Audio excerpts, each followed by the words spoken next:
Good morning, everyone. It's Saturday, which means it's time for yet another Salty Saturday morning. I am your host, Mr. Kadish. Get it right. We got so much to talk about today. So many new trailers dropped. And we also got what is arguably the worst episode of The Acolyte that we're going to talk about. But first, I want to talk about my fantastic panel of nerds, starting with Dutch Butters. How you doing, buddy? Hi. Here we are. I'm over here.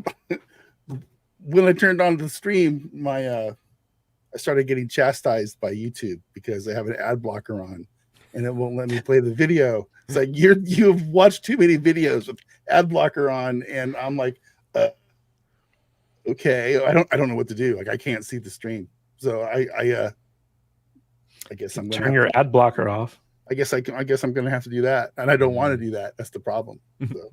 So, curse you, Google. I don't know what to say, man. That's some bullshit right there going on. I'm an unhappy person right now. Fake smile. And right before that, your cat turned off your computer. Yeah, yes, he did. He just went up there jumped on top of the box, and he went bloop, and it's like, how do you like that? Not paying attention to me. So, okay, yeah. So, fun morning. Yeah, I actually have YouTube Premium. I can't recommend that enough. I never see any commercials on YouTube anymore. So, and it's affordable. So it's an investment business write-off. So I want to introduce the Lord of the Shelves himself, Odin of OMB Reviews. I heard that you had a run-in with your arch nemesis Pineapple Pizza just yesterday. Oh my gosh, yes. And Valiant Renegade thinks it's so funny. It was disgusting to look at. Two people at the table I was sitting at ordered pineapple pizza. One of them, Mr. J Jonas, he ordered the Hawaiian. I think it was with the ham and pineapple, and so it's even more disgusting.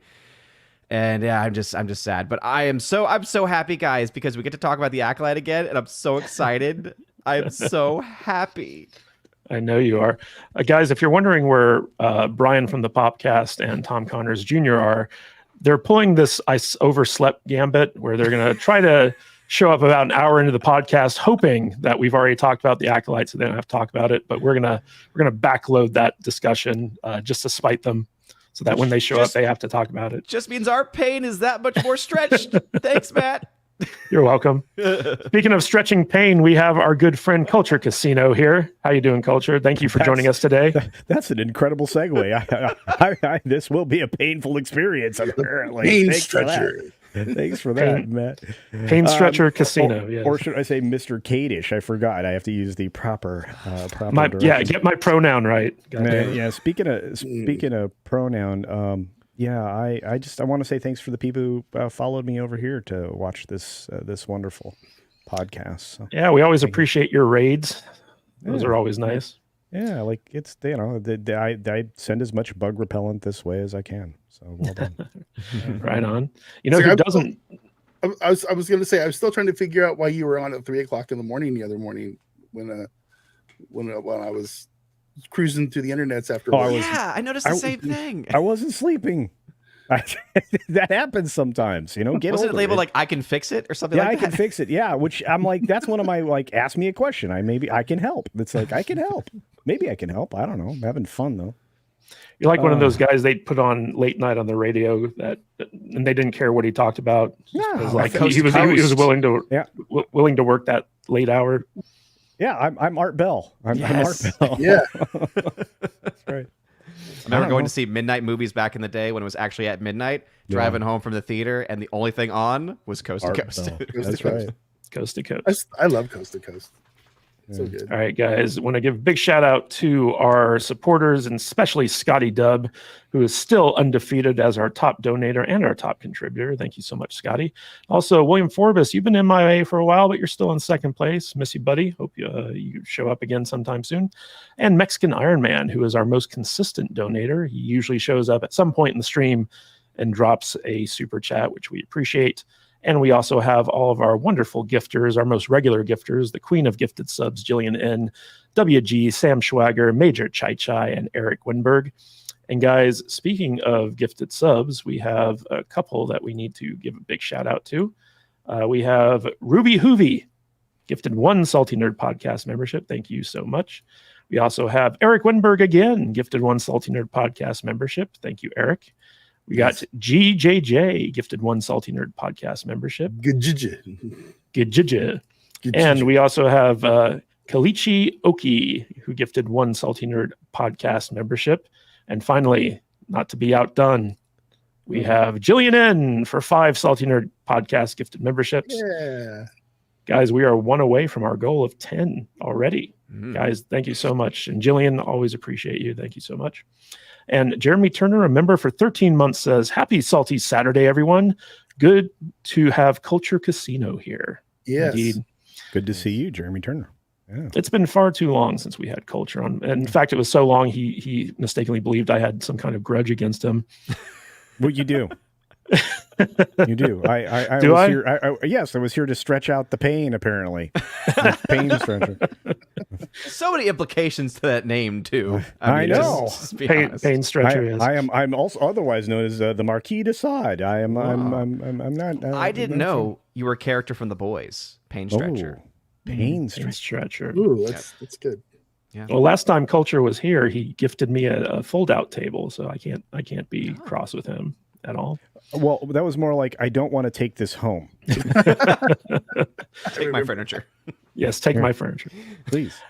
All right, guys. So we have a goal of 10 new memberships this stream. We are just 1 away from achieving that goal. Thanks to everyone who gifted a membership already.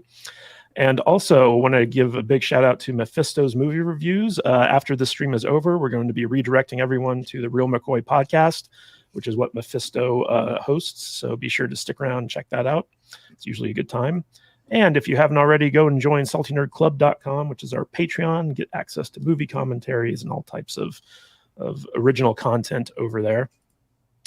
And now with that out of the way, guys, let's get to the movie stuff, or I should say TV stuff, or who the fuck knows. But I want to start off by talking about the news that James Gunn's Booster Gold has been cast, and it's not quite who you would think it would be. So this just dropped this morning, and this is entirely a rumor, but the news is out there that actor-comedian Kumail Nanjiani, who you might recognize from The Eternals, and he's been in a lot of stuff. He was in Obi-Wan as a fake Jedi and a bunch of other things. He is being rumored to have been cast as the iconic Booster Gold in James Gunn's DCU upcoming TV series. I believe it's TV series, not a movie. And I want to talk about this because Booster Gold is one of my favorite DC Comics superheroes. I find him infinitely entertaining, and I like the fact that a con man ends up becoming the most powerful and important superhero in the entire DC universe at a certain point. But I've always liked his kind of egotistical, comedic nature. And I was very excited when James Gunn announced that he was actually going to be doing a Booster Gold property in the DC universe proper, because we've never gotten a real Booster Gold DC movie or TV show or anything like that. And I actually really like Kumail Nanjiani as an actor. I think he's funny. I usually like him in everything I see him in. Even with Obi-Wan, as crappy as that show was, he didn't offend me, he was an original character. He was a guy who was a grifter pretending to be a Jedi. So he can make stuff work, I just think that he's completely wrong for this role. Glenn Howerton, is that the guy's name? The guy who did The Hitman and that movie with he was in Top Gun Maverick. Glenn Howerton is from It's Always Sunny. Glenn Powell. Glenn Powell. Glenn Powell. Thank you. Yeah, Thank yeah, you. I knew it was Glenn. I was like, what? I was like, Howerton. It's like, Yes. I'm terrible with names. You'll have to forgive me. But Glenn Powell. All right. Yeah. So He's if in anyone's Twisters. He's in yes, Twisters now. yes. Mhm. But if anyone's ever seen Scream Queens, okay, he played this character named Chad Radwell, who was basically Booster Gold. That's Booster Gold in that show. he was a Right? Chad. He literally was a Chad. Yeah. His name was Chad Wow. Rad. Chad Radwell. Chad Rad. And he was hilarious in that show. Like he played that role pitch perfect. His comedic timing was on point. He was an egomaniacal dude bro. And that's exactly what Booster Gold should be, right? And he even looks like the character. A lot of people are saying that they want Chris Pratt to be cast as Booster Gold. I think that's a bit too on the nose, but Glenn Powell, not Glenn Powell. I did it again. What's his name? Everything. What's Glenn his name? Powell is the one that you want to be, right? Okay. Is he Chad Radwell? Chad Radwell was. Okay. Glenn Powell. So Glenn Powell needs to be the one cast in this role. Now, this is a rumor. This is not confirmed to be true, but it seems that Nexus Point News has been kind of distributing this rumor, and there are other kind of like movie rumor accounts that are repeating this, giving it some credibility. But Camille Nanjiani and James Gunn have not come out and commented on this yet. It might be too new. But I wanted to get your guys' take on this. Dutch Butters, I know you don't care about Booster Gold. You especially, because you just like dumped this on us like right after we started the show. It's like, we're going to talk about Booster Gold, and I'm like, I'm when it comes to a character like this, I'm literally who with a big old question mark. I've never read Booster Gold. It was the same thing with Blue Beetle when that movie came out. Yeah, like, who's Blue Beetle? Who the hell is this guy? Looks like a blonde-haired, blue-eyed, Caucasian white guy. You know, perfect place to cast Mr. Non-Johnny. It's absolutely perfect.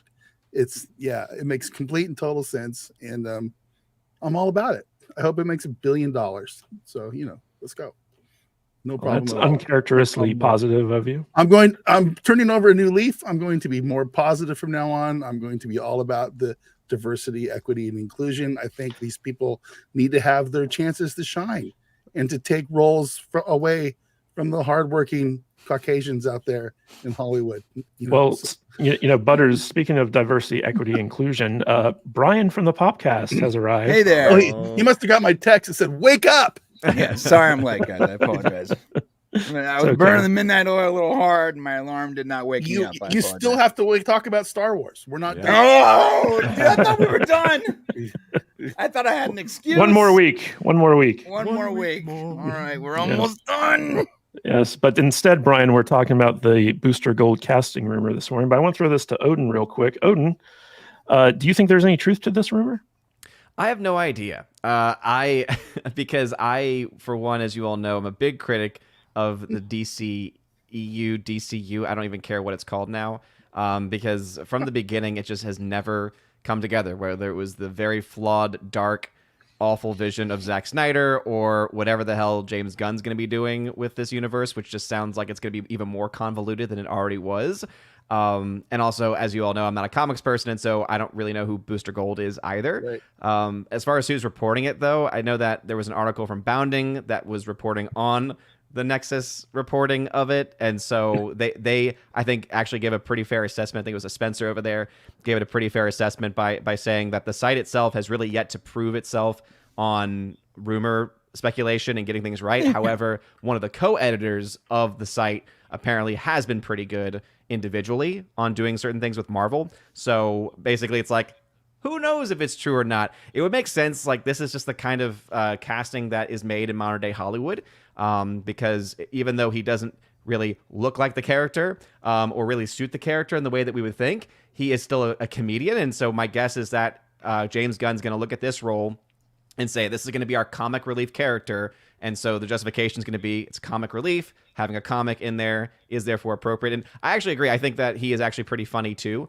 I enjoyed him more so in the films that he did prior to getting involved in MCU. There was one really good independent film that kind of put him on the map for a lot of people. I think he actually even co-wrote, directed it, which was pretty good. The name of the film is blanking on me right now. But yeah, so whether he'd be good in the role or not, I don't know, because I have no real standard to think about as far as how he would play the role. Well, so for those of you unfamiliar with Booster Gold, he's basically a time traveler, and he was a kind of hotshot college football player in Gotham who found this time travel suit, and he basically went back in time in order to Matt. I'm sorry, I'm not. I want to get super nerdy on you, but it's a power suit, my friend, and a Legion flight ring. And because he made some bad bets, he was sort of a pariah in his time. So he stole the things from the museum and traveled back in time with his friend Skeets, which is a robot he also stole. Yeah, and the whole thing about Booster Gold is that he's a fake superhero. Like, he's in it for the fame and fortune and money. So he's very egotistical, and he basically just puts on this facade of being a superhero. But throughout being a fraud, he actually has to become like an actual superhero. And because his power is basically through time travel, he ends up basically being one of the most important superheroes in all of the DC universe. But it's always funny because you have this contrast between like the egomaniacal, vain, narcissistic character who is Booster Gold, and then him actually having to step up and be an actual real hero at times. And he also has like a close partnership with Blue Beetle as well, which is kind of interesting. But Brian, I'm going to throw this to you since you are our DC expert on the panel. What do you think about this casting rumor? Do you think there's any truth to it? And if there is, do you agree with Gunn's choice to go in this direction with Booster Gold? I mean, okay, so this rumor is pure conjecture. Like, it's not based on anything. It's based on a tweet by the actor who just said in, and they're just applying his name to. I'm serious. They're just applying his name to one of the characters that have yet to be cast. Daniel RPK, which we all know is a swindler and a phony.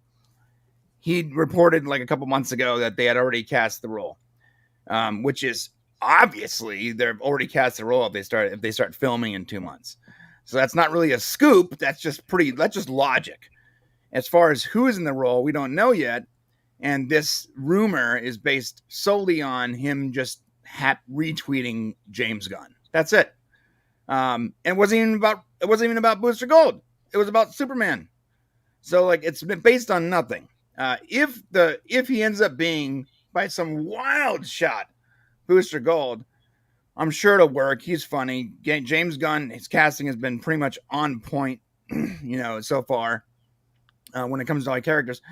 So if for some reason they do actually cast this guy as Booster Gold, I'm sure Gunn has a reason. But I don't think he's gonna be Booster Gold.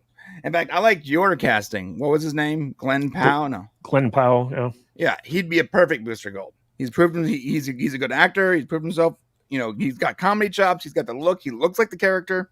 Perfect.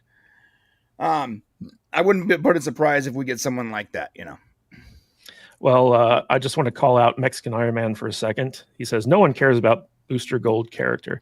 I care, Mike. I care. Yeah, Mike. I think you're right, Mike.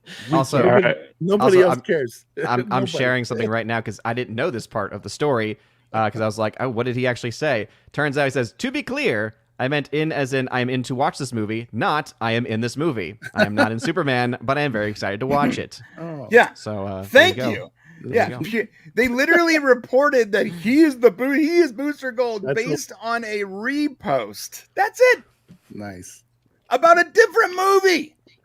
Movie. That's crazy. I'm surprised this didn't come from RPK levels of nonsense. I'm surprised it didn't come from Grace Randolph if it's that accurate.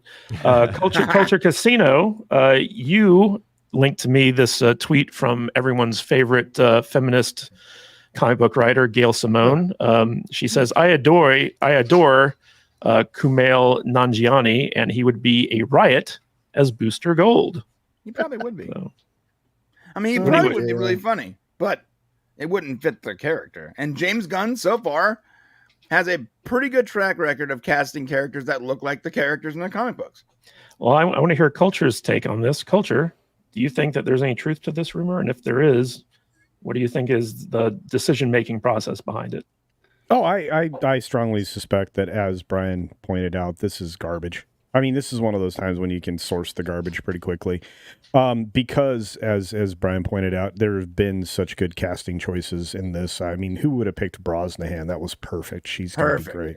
Yeah. So when I look at it, visually, I'm like, oh, these people kind of work. So I'm not so frustrated with the casting.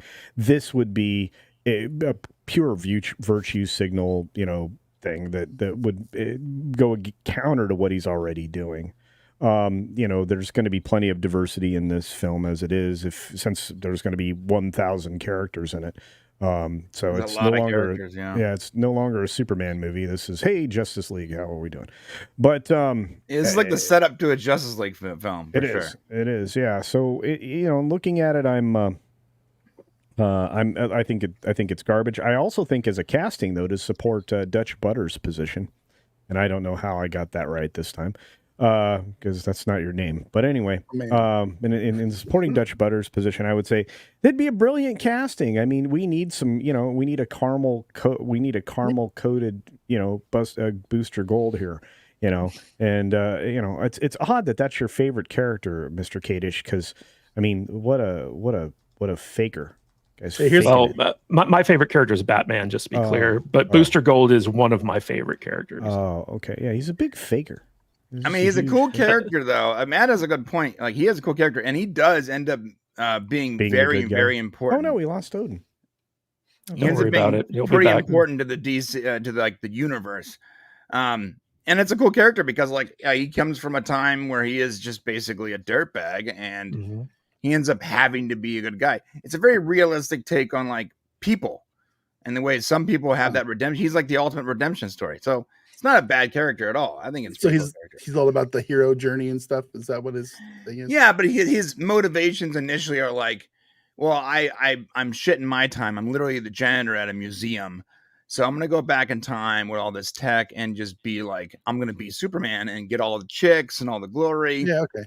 And then he's forced to do heroic things, which means self-sacrifice, selflessness, and he finds he becomes a hero.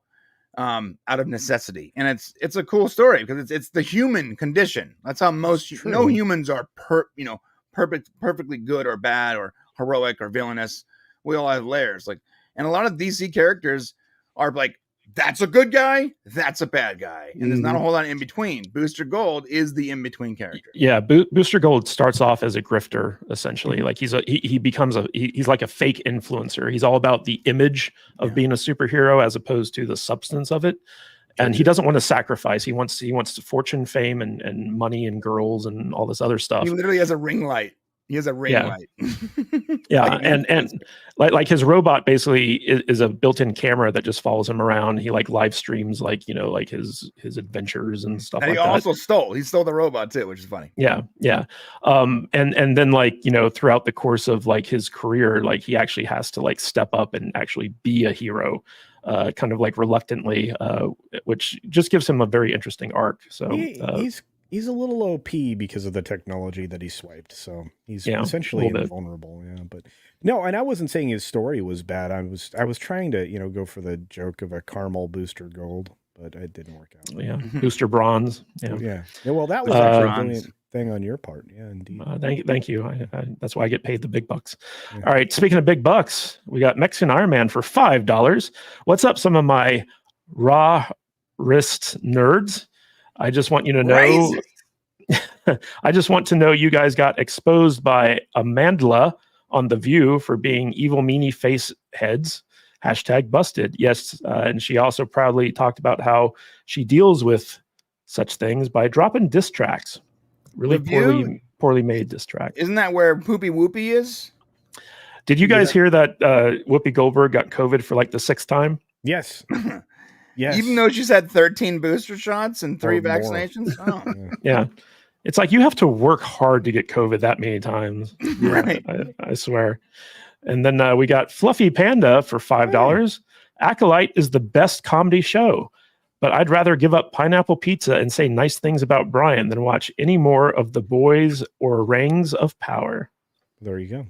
Rings of Power is funny. I haven't watched any of the new season of The Boys yet. I like The Boys. Is it not good? Is it no good? No, I mean it this season is a little more left wing bent than other seasons, but it's still The Boys. In normal seasons they go after both sides and they sort of South Park style make fun of both sides. This season it's definitely a little more biased. But time. Okay. But it's still entertaining. It's entertaining. I'm not gonna be super reactionary guy that's oh, I hate it because they're talking nasty about people I agree with. No, Yeah. that whole episode with the whole like sex party thing was disgusting. Like that It just was. wasn't Well, funny. they have Just a wasn't sex funny. party every year. Yeah, every year they have a sex But party. this one was like even more disturbing than the other ones. It was Like pretty disturbing. I mean, Yeah, I'm having a when sex, they were raping Huey, whatever his name is. I'm having a sex party next week. You guys coming over? Yeah, I already RSVP'd, bro. I'm bringing my GIMP mask, dude, my whips, the whole thing. My safe word is pineapple pizza loves. I got a giant vagina cave I'm building upstairs. We're gonna be it's like a walkthrough thing. Like Hopefully I'll be able to find the special part of that cave. Brian, check please. Make it open. Check please. Brian, I'm upset right now because I didn't get my invitation. Is it because You I did- bring sent it. long-lasting pain? I sent it. Well, no, I did send it, but it was via a GIMP, and Okay. he's on foot, so he might be a while. All right. It's thanks part for of that. his punishment. He gets off on it though. He likes being And I would punished. have expected Dutch Butters to actually send it to me personally, but Well, that's part of my guys, punishment. Guys, speaking of gimps, let's talk about how Disney lost $4 billion on their streaming. Oh, that transition! That was great. perfect. That was an awesome Yes. transition. So the Hollywood Reporter is reporting that Bob Iger has done a mea culpa, saying that we invested too much, and that he actually says it led to streaming ended up as a $4 billion loss. And he told this to basically their investment or investor conference. And then he went on to say, but it was all Bob Chapek's fault. Because he's a dummy dumb poopy pants. I love the picture they use for him. He's like, $4 billion loss. I messed up. I We know, right? made So, some mistakes, everyone. so I want to throw this to Culture, because Culture, like you posted something on Twitter, not calling it X, about how you wanted people to name one thing that Bob Iger has done since his return that was actually good for Disney. And you said, I'll wait. And so I want to throw this to you. Yeah. Losing $4 billion isn't a very good thing. Can you think of anything that he's done that has actually taken steps to right this ship? I think the only thing he's done right since he returned is getting rid of the ridiculous lawsuit against the state of Florida. That's fair. it. And it's funny because in all, to be the most authentic possible, I thought about that before I asked that question. I was like, well, outside of doing good by us and obviously this segment of this show, that doesn't do anything good for Disney. We are talking about Disney, so if you're Parrot Analytics, you're really excited. Oh, it's so good because there's, fake interaction on it. But it's not, because there isn't anything positive out there. I asked somebody, I'm like, you've actually destroyed things along the way. You destroyed enough media that you got around to now destroying your theme parks, and now you're furthering the destruction. There's no elevation of anything anymore, and everything looks generic. It's like it's the sea of sameness coming to a company across the board. And it's all his executives. It's not like Chapek, did anything, that he didn't immediately reverse when he got back. Outside of, creating DMED and putting a person of color in the position to lead that, the first act Iger took after Chapek has walked out the door was to fire that guy. And, I feel like if you give him the benefit of the doubt,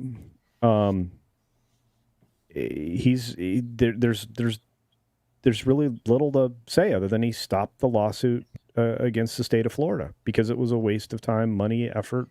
It was only going to lead to discovery into what they were doing. And you don't think that DeSantis is a little bit, vengeful? I mean, he would come back with a vengeance and hit him with a bunch of, we're going to audit some of your statements. We're going to audit some things. The audit, as it was coming out of the district that they controlled, was just in Disney World alone was terrible. So I don't know. Does anybody else have an idea on what's positive? Well, I want to just point out that, number one, this article is a little bit old. It's from mid-May. But I feel like it's still relevant because Disney, with they released the Agatha All Along trailer, the Captain America trailer. The Acolyte is really struggling in the ratings. And basically, the message of this article was that, we spent too much on content too quickly without a plan on how to recoup that investment. So I'm going to throw this to Brian. Brian, Hey, how's your Disney stock doing? not great. Not great. My wife does this thing where she hits me with a text every morning. Stocks are down again. Again, it's down again. Why is it constantly dropping? Why is their value always dropping every single day? I'm like, but didn't Biden say in his press conference that the stock market was up? Oh, stock market's up? No, it's not. Yeah, that is not true. Maybe a couple stocks are up, but none of the stocks that I own, and half my portfolio is Disney, and it's just so dismal. I'll have you know that my crypto wallet is only down $1 since last week when I checked it. But you only had $2 in there. So. No, I had, so what's funny is Dogecoin's not doing bad, actually. My Doge and Bitcoin they're hanging in there, man. I'm not losing that. I'm surprised Dogecoin's at like 11 cents when it had gone all the way down to like 0.03 cents. No, but Disney is not doing great, and it's weird because I actually bought in at Disney at like an all-time low. And so my average is actually pretty low. But even though my average is like 115 or so, I can never, it's so hard for me to get back to even. Because I've been like attempting to get back to even on Disney so I can pull out and go somewhere else. But it's always just right out of reach.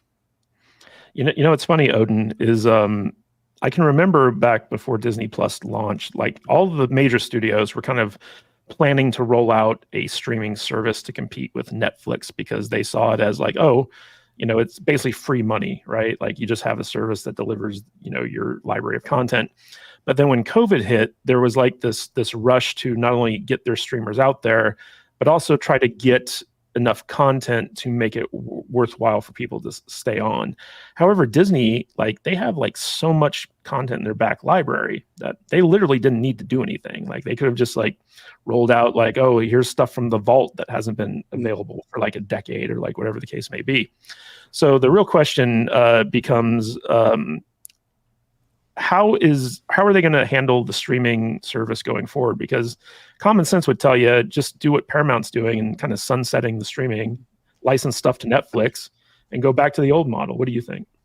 I mean, it's just kind of amazing because I know that one of the big feathers in the cap of many of the Disney defenders that are still out there is like, well, they finally are profitable. Right, they're finally making profit. Like that was like a comment that was made, or it's like that they're going to be profitable this year, or something to that effect. And so, like for this to now come out in this way, where it's like, oh yeah, we've lost $4 billion on this. You go back in time to the last several years, especially since COVID, and then you add on top of their streaming losses, you add to that all of their theatrical losses, which have accrued to quite a bit. Right, last year alone, they lost about $1 billion in theatrical, probably a little more than $1 billion actually. And they're definitely making some of that up this year because they're making hundreds of millions of dollars in profit with Inside Out 2. They're going to make hundreds of millions of dollars in profit with Deadpool and Wolverine. But that's not making up $4 billion. That's not making up an extra billion plus. And again, that's just from last year. You take the previous years all together and it's not looking any better. And I think that, what they need to do is I've been saying this for a while as far as how to fix Star Wars, how to fix Marvel. You need to have a clean sweep.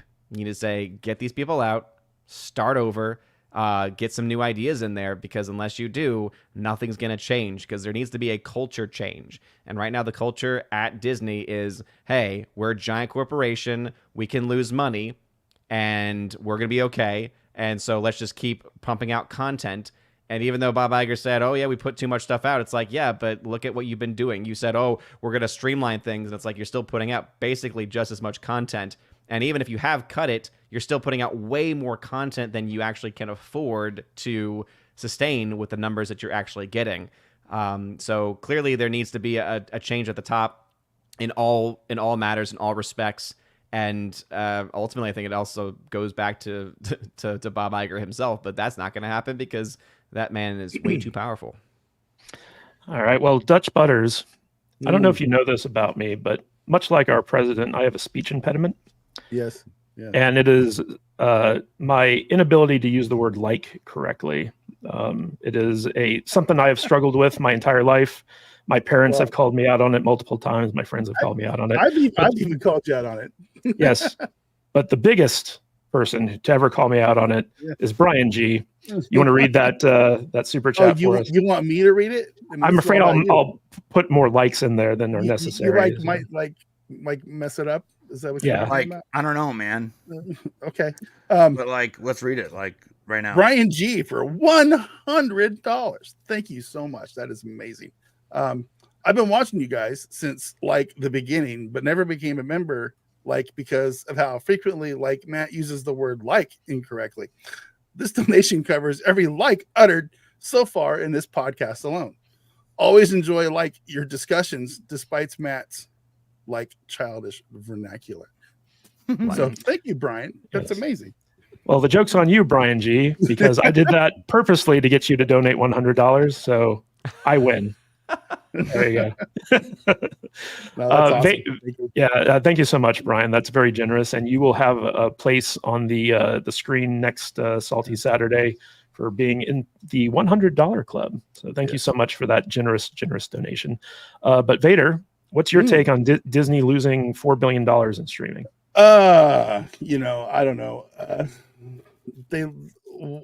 Of course they lose $4 billion because Disney sucks. They make terrible content that nobody wants to watch unless you're doing a YouTube channel like us. So you have to have something to talk about over and over and over and over and over and over again. and over and over and over and like over and over again. Yeah, it's just I'm kind of convinced at this point that at least a third of their views are hate watches, right? Yeah. So, I guess keep on doing it, guys. Keep on going. Ask yourself that question, right? So I think episode 3 for the Acolyte had 488 million minutes watched. It was definitely the highest one. But then I remembered that the way they count streaming views isn't necessarily tied to individual episodes. Yeah, they count total minutes watched divided by runtime. Yeah. And there is variance in the run times, between like 33 minutes and 46 minutes, I think, so far, or whatever it's been. Or like 24 minutes. Yeah. I'm kind of convinced at this point that Disney just, people go to the parks and stuff simply because of the name Disney is on them, and it's because back in the day when we were kids, Disney was a very well-respected, well-run, and really fun, cool place. So of course, people in our generation and our kids are going to want to go see Disney. But I think, people are going to start going to the other places. Universal's got that great big park they're building right next to Disney World, right? Isn't that supposed to open like what, next year or something like that? What's it called? Epic Universe. Yeah. Epic Universe. And I know there's guys out there like me, and I know I'm not the only one. I talked to the wife just last week. I said, we've never been to Florida. We don't travel a lot. In a year and a half, 2 years, when this new park is open, we're going to Florida. And the only reason I'm going is to go to this new Universal Park. And of course, see some friends that live down there. But it's going to be a thing. And I think Disney... I plan to go too. We'll go together. Okay. That sounds like a really good idea, actually. Let's just all go. It'll be fun. We'll make a thing out of it. Yeah. But I think Disney World in particular is going to start feeling it a little bit when they have some actual competition down there. And it's going to be interesting to see because, the parks keep everything afloat at Disney and all this kind of stuff. Well, the parks seem old. I watch these guys that do the park streams and stuff, right? Yeah. Nothing changes. It's just the same boring shit over and over and over. Well, and I recently got membership at Universal. I actually enjoy that park a lot. Yeah. And look, let me add to that real quickly. Dutch Butters. I'm having a hard time with that. You can call me whatever you want. I'm not going to be weird. My friend. Okay, my fuck, friend. guys, listen up. Yeah. Yeah. Wow. But no, over the course of the holidays, there was measurable attendance differences between, and I'm talking about the 4th of July that just passed. There was noticeable attendance differences between Universal and Disney in Florida. Attendance was down staggeringly visually, anecdotally. Of course, we won't know the specific numbers because Disney really does keep those internal. Mhm. But if you think about it, when you normally go to those parks, you have elbow to elbow, shoulder to shoulder in the summer because the kids are out of school, the whole 9 yards. And if you've ever been there, it is a little uncomfortable in the summer, but it is packed, especially on the holiday period. So you have all that, and then you have actually a degradation of the attractions at the parks. They've so far wrecked 2 of them, in the last few months, one of them being Country Bear Jamboree, the other being what used to be Splash Mountain. And, you can't even keep those things running. They have massive problems in their Epcot park with a sewer smell. They can't maintain any of the ground lighting that they installed in the sidewalks. That doesn't operate at all. They built an attraction that took out an entire building that is this water garden thing that's uninteresting. It's basically a replication of something that they have just a few hundred yards away. They shut down their Star Wars hotel. It seems like they're stagnating a little bit. And meanwhile, you got Super Mario World opening up, and Universal doing their thing. It's just they also way overcharge for everything at the parks. Yeah, Brian. But Brian, you just said you had a Universal pass, right? Yeah, I do. So you've been to the Super Mario area, right? It's popping, right? Yeah, it's extremely busy. Yeah. Sorry, I didn't mean to interrupt you, Matt, but I just... No, yeah, you have to actually, the only way to really enjoy that portion of the park is to get their app and, sign up ahead of time, or else you're just waiting for long. No, look, the park has been pretty much full every single time, but even though it's full, the lines aren't insanely long. It's just better ran than Disney, to be honest. It's a better run park. And, I gotta say, that tour gets better every single time. The backstage tour or whatever... It's like its own experience, 16 rides in one. It's pretty rad. Yeah. Also, isn't Universal Florida where they have the big Harry Potter world type thing and stuff like that? So they have a pretty big Harry Potter world at the one in LA too. It's but the one in Florida puts it to shame. Yeah, it does. Yeah, it does. That's why I want to go there, dude. The one in LA, it's actually daunting when you walk up. It's a huge castle. My kid's a massive Harry Potter fan. And she was just squealing the entire time. My wife will spend all day there. Yeah. My kid had the wand your wife made at the park, waving it around with her huff and puff or whatever the hell thing. Hufflepuff. Whatever it is. And she was just digging. We spent half our day in that park drinking butterbeer and hanging out. Is the Harry Potter castle they built bigger than the main castle in Disneyland? Yes. Yeah. Absolutely. Yeah. It's daunting. Wow. When you look up at it, you're like, why would they build such a huge castle? It's part of the show building. They need the space. Right. So, yeah. But look, but they're not quitting, right? Because, each of the Harry Potter lands are built in 2 separate parks. They have a train that connects them. The third Harry Potter attraction, the Ministry of Magic's being built in this new epic universe. So you're going to have 3 separate Harry Potter installations, one in each theme park. It's genius. Yeah, it's going to be really good.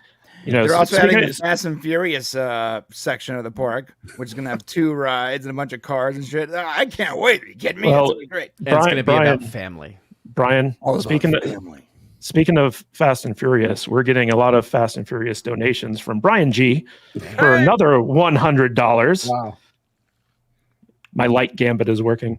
Vader, you want to read this one for Brian G? Oh, okay. Brian G, $100. Again, thank you so much. That very generous, incredible. Also, Glenn Powell could be a real superstar. Always enjoyed his performances. My dream movie, Flash Gordon Returns. I think I read my dream movie, Flash Gordon Returns. Powell as Flash Jr., Max von Sydow, deepfaked back into Ming, Queen soundtrack, and Sam Jones is not pathetic old man Flash Sr. Dude, I would watch that movie. That sounds like an awesome movie. Yeah. That's a perfect movie. And you know what? I tell you what, Glenn Powell could pull off Flash. He would be a great Flash. He would be a great Flash. But in this case, Flash Jr. Okay. Sure. Personally, I think Zac Efron. He could no. Did you not see how jacked yoked. he got? Yeah, he's yoked. Super yoked. It takes more than just being yoked, I think. He's got talent too, bro. What are you talking about? Would. And plus, ladies like him a lot. The ladies do. Did you like see the him, but- Iron Claw last year? He was phenomenal. Yeah, he was. But isn't he taking like a lot of like his face got messed up in some type of accident, didn't it? Yeah, his basically his jaw was like disconnected, and so like that's why his face it doesn't look right anymore because he had to get plastic surgery to fix his jaw. It was That's definitely crazy. not the steroids.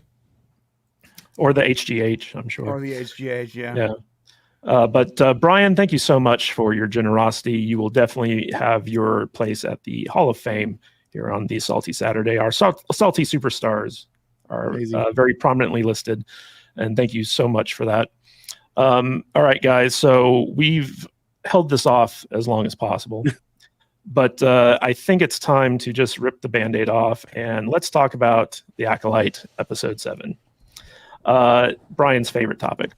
So real quick, guys, there are two things that I want to highlight here before we get to our reviews.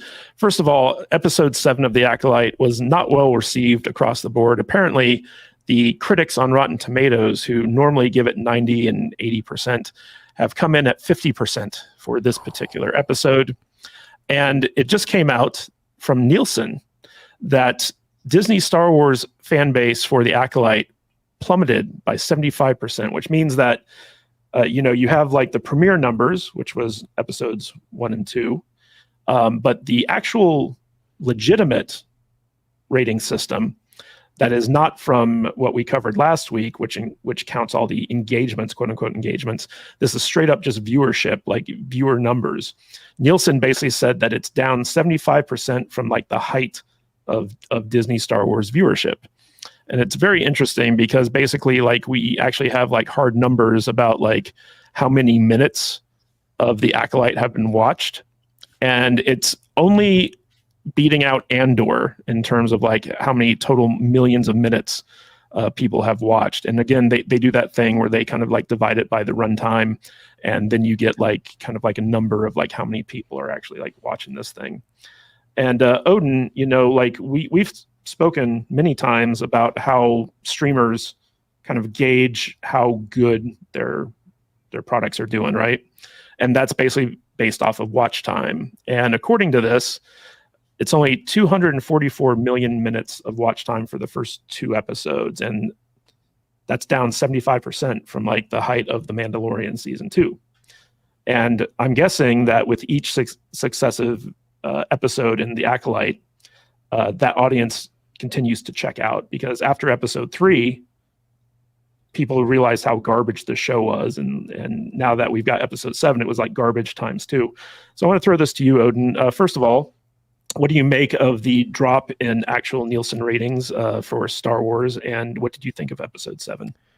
As far as the drop goes, I can't say I'm that surprised. I mean, because the show has just progressively gotten worse in so many different ways. It's kind of weird that within like if you isolate this show within itself, you almost long for the days of the boring episodes 1 and 2 because ever since 3, it's just been like some way just getting even worse, like whether it is obviously episode 3 for all the nonsense that's in that, or the amazing fight action sequence, which actually doesn't really end up being all that exciting or that well done. And then of course you had the last week's episode where you had the whole weird sexual storyline being thrown in, which is interesting because in this week's episode you actually have like a doubling down of that, because you have the witch queen lesbian basically like coming on to Torben, and it's like very, very heavily laid on where it's like what do you desire, like da da da da, and then instead they're like, oh, I just want to go home, and it's like, oh my gosh, like seriously.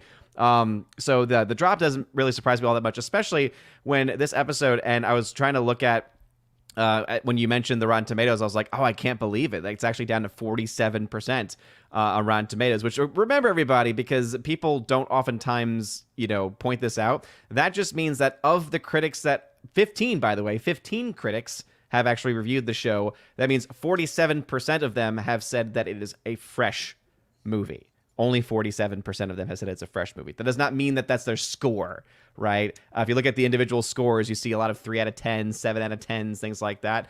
But Jeremy Johns puts this, I think, the best in his written review. He says, we essentially have to watch the first flashback episode, episode 3, again. My thoughts remain the same. Everyone in the situation is just weird. And I think that's why you're seeing the hate, because they were able to defend episode 3 because of like all of the identity politics stuff in there. But the episode objectively was still bad. And so now that you're having to watch it again, the critics really can't hide from it because they're like, oh, maybe we shouldn't have given it praise the first time around. Because now that we're seeing it from the Jedi's lens, we realize how stupid it was. You add to that, like one of the things that I kind of was harping on more so than the others, because there's a lot of things to really nitpick with this show. And actually, not even just nitpick, right? There's a lot of just really bad things. The worst thing for me, though, was how poorly time is managed. Because the whole time I'm watching this, I'm like, yeah, it didn't take this long in the first episode. They didn't have that much time in the first episode. You're now adding more events and more things that you would not have been able to have happen in the same amount of time that's being portrayed in the first edition of the episode in episode 3. And like, when you have characters popping up in certain places, like Osha escaping the room, you're like, but wait, that didn't happen at what? That doesn't make any sense either. And that's what this whole episode is. It's so objectively bad. It's kind of like, if I could give it a modern day equivalent, it's kind of like a certain presidential debate. The emperor has no clothes. That's exactly what happened with this episode, I think, where it's like finally the critics have to say, "Oh, okay, we can't hide anymore. We can't just sit back anymore because it's gotten so bad. We have to admit it, or otherwise our credibility is shot." Not like it wasn't shot before, but that's kind of how it feels like to me. Well, I mean, you did see, Odin, where Grace Randolph came and had her moment of heel turn against Disney. It was glorious, and she actually used a wrestling meme as that part where she said it was embarrassing. It was the what's her name holding the list on the wrestling ring. It was like, wow. Chris Jericho? They made the list? No, it wasn't Jericho. It was a lady, but yeah, it was pretty awesome. Okay. Yeah. You just made the list. It was, maybe it was Jericho. It just looked like a chick, and that says a lot about Jericho. How dare you? How dare you? I'm just going to say, with a $4 billion streaming loss, Grace's shill payment probably bounced. Yeah. So what did you say I'm sorry, what did you say the Rotten Tomatoes score was right now? 47%. Because I'm looking over at criticlist.com. Everybody go to Criticlist. With 42 voters, it's sitting at a whopping 10%. Yep. Wow. That's too high. And that's a high rating. So, culture, one of the issues here with Rings of Power was that you basically had like, what is it, like 30% of the people who started that series actually finished watching it. So it was like a huge audience drop off. Do you think the same thing's happening with this? And what was your opinion on episode 7? No, well, first of all, I'll start with the second question first, Alex. What is, it was terrible. No, seriously, it is the weirdest thing to watch something and think this couldn't possibly get worse. And it did, because it brought nothing of interest. It made Soul a creeper, and in the weirdest way. And I don't know. I think that this show likely, by the time we get, this was the penultimate episode, correct? So we have one. It was the penultimate episode. Oh, thank God. So we have one episode left. Almost over. And it's just gonna be Power of One. Thank you, Odin. And this will just there you go. This will just be us. That's all this audience is gonna be. I suspect that the numbers are going to be consistent, and the completion rate for this is going to be like, unless you're a completionist in your life, like those guys in gaming, they always have to get every medal and whatever. But unless those guys that's annoy you, the shit out of me. Those guys annoy me. That's true. But unless that's true, especially when they work at G4. Anyway, but getting back to it, I can tell you that I think this is just us watching it, and I think it's people watching us react to it that's actually generating all the content. Because I doubt we should track it. Did 30% of these people finish this last thing? And what are the minutes watched going to be when we find out in 6 weeks from now what the last episode is?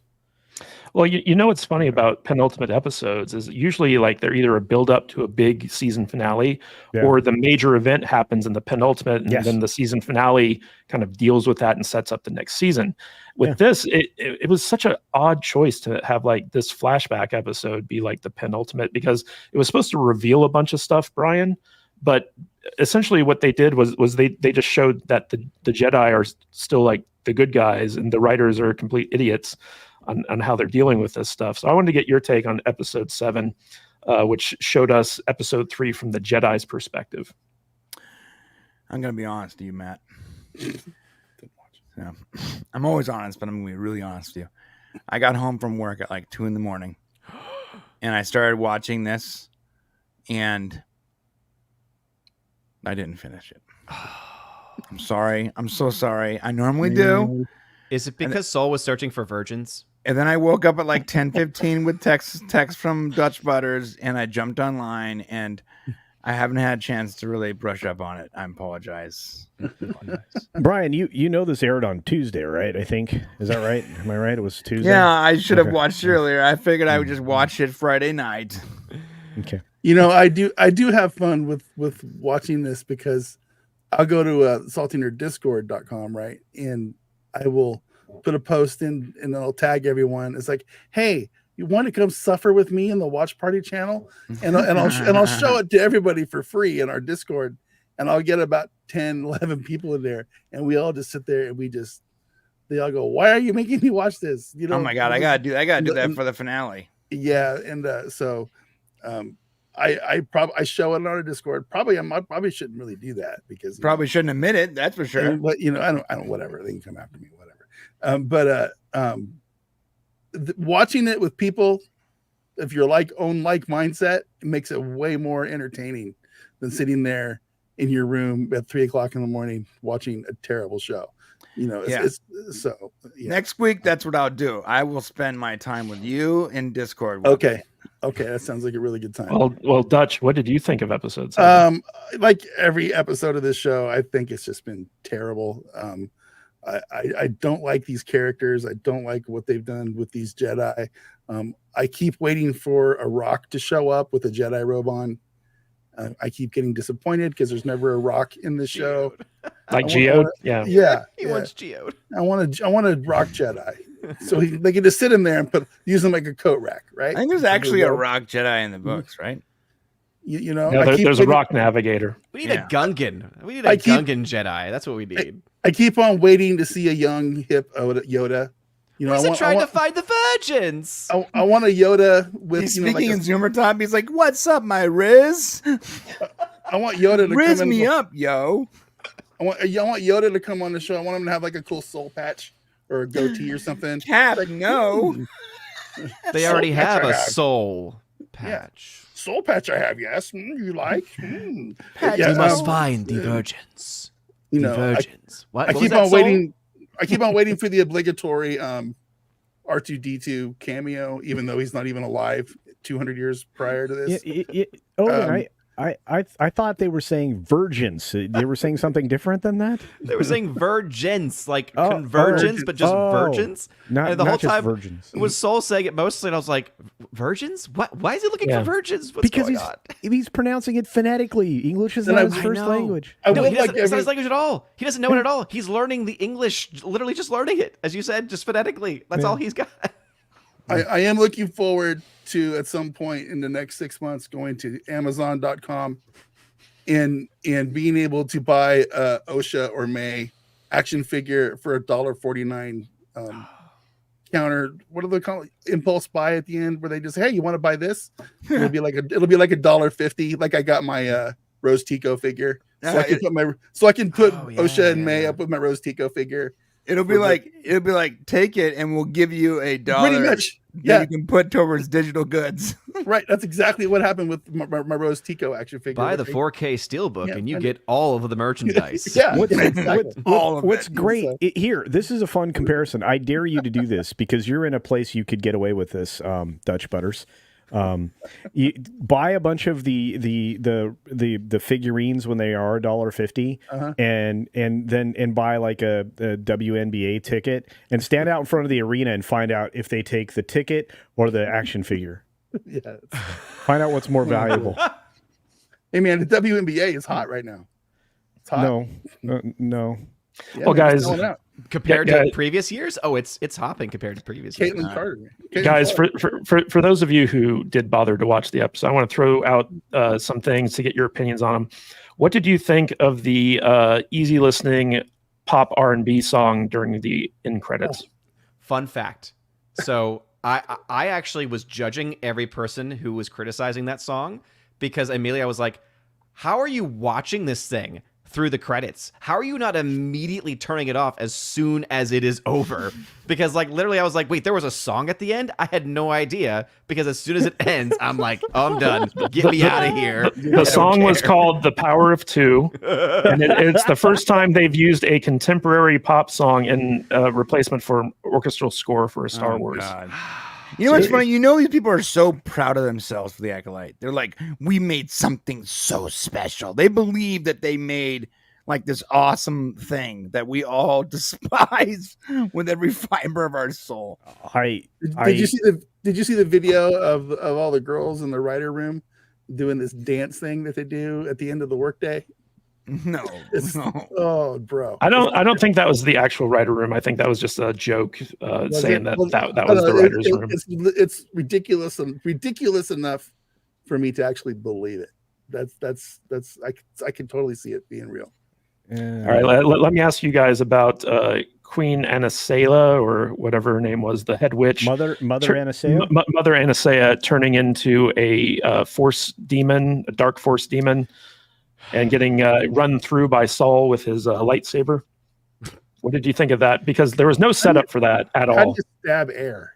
Yeah, how do you stab smoke? Yeah, I don't get it at all. Yeah. And like had they actually, thought it through, crazy idea, right? Thinking things through.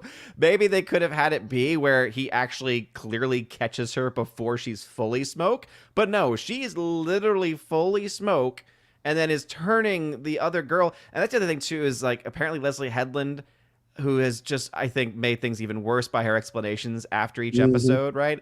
Has said, she says, I believe, right? Like, so clearly just from a place of not actually knowing that she was becoming or turning one with the Force or becoming the Force. And I'm like, wait a minute.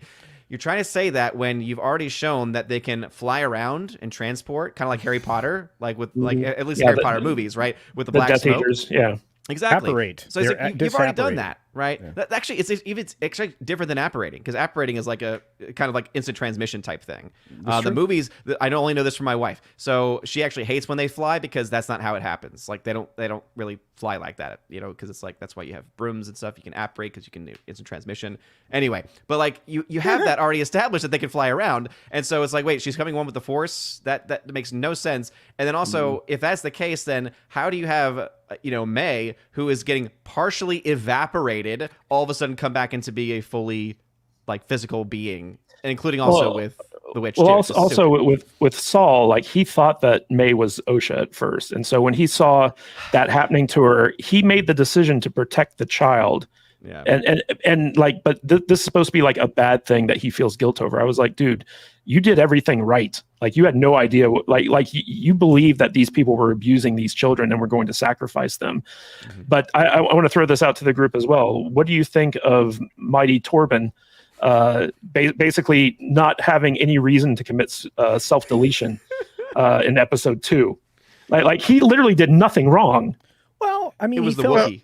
He felt guilty because he was homesick. He had PTSD because he got beat up by a Wookiee.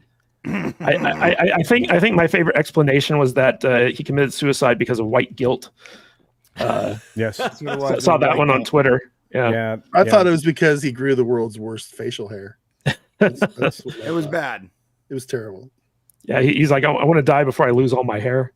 Like how he was taking that. But like this episode, because it was supposed to be from the Jedi's point of view, where you're supposed to see like this is all the bad stuff they did. But after watching this episode, I feel like the Jedi did were justified in pretty much everything that they did, and like they didn't need to like cover anything up or feel guilty about anything. First of all, the fact that Torben didn't learn their mission until 7 weeks into what they were doing, right?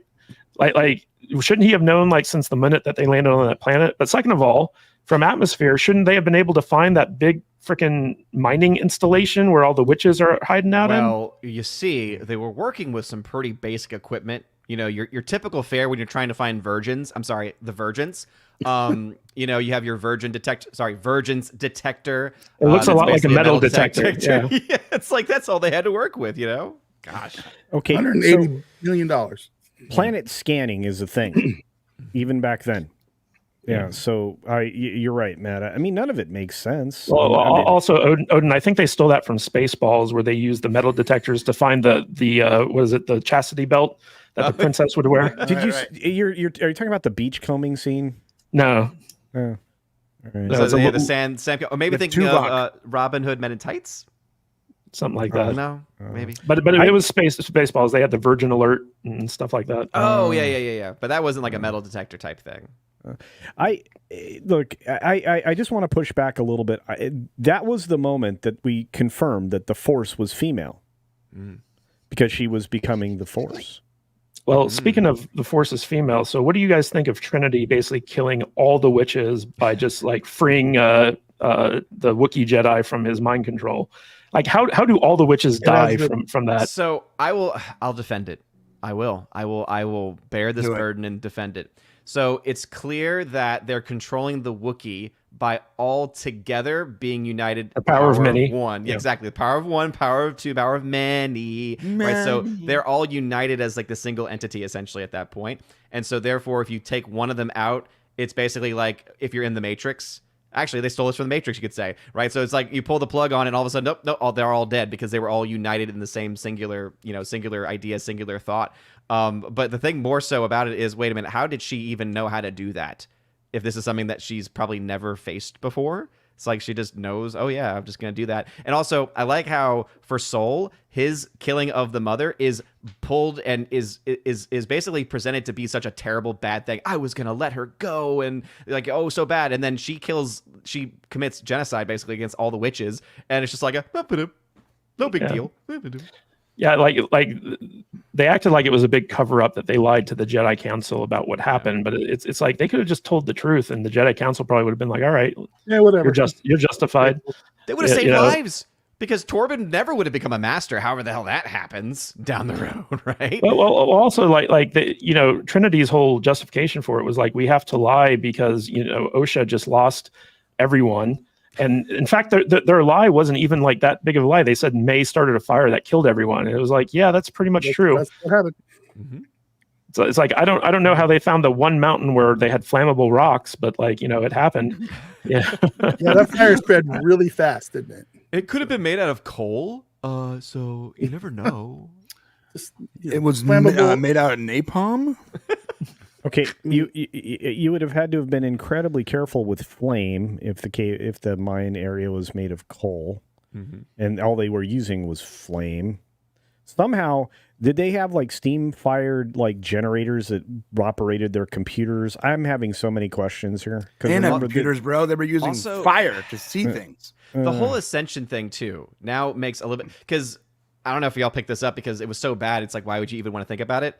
But then everything that happened in this episode, I thought, oh, so when they said, oh, the big reveal, right, that, actually May and Osha are the same being, right? The consciousness has been split in two. So the ascension then would have to be they are now becoming one person again, is my guess. Like that's the only thing that makes sense, is like they're now going to be becoming one person again because they're already one person with two consciousness that's been split. And then you think to yourself, wait a minute, why would you then have them be twins in the first place? Why would you have them be split in the first place? It doesn't make any sense. I feel like we've already seen this episode on Star Trek Voyager when Tuvix was around. Right, Brian? Yeah. Yeah, this is a Tuvix episode. That's all it is. Episode. Yeah. Yeah. Oh. And you know what? Janeway did nothing wrong by killing that freak of nature. Thunderstorm in the comments makes a great point, saying, don't be surprised if Jecki is reborn from the soil of the planet. Because I criticize them for having shown the bodies with no decay because it shows that there's no real passage of time.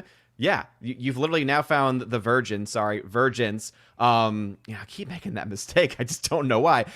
So saying that's where life comes from. So if it can literally create life out of essentially nothing, then why can't it restore life that's been taken? So yeah, Star Wars don't be surprised if that's like the big. It's like, oh, they're all alive again. Borrowing a lot from Star Trek here. We got Tuvix, we got we got the death of Spock, The Genesis Project. Planet, yeah.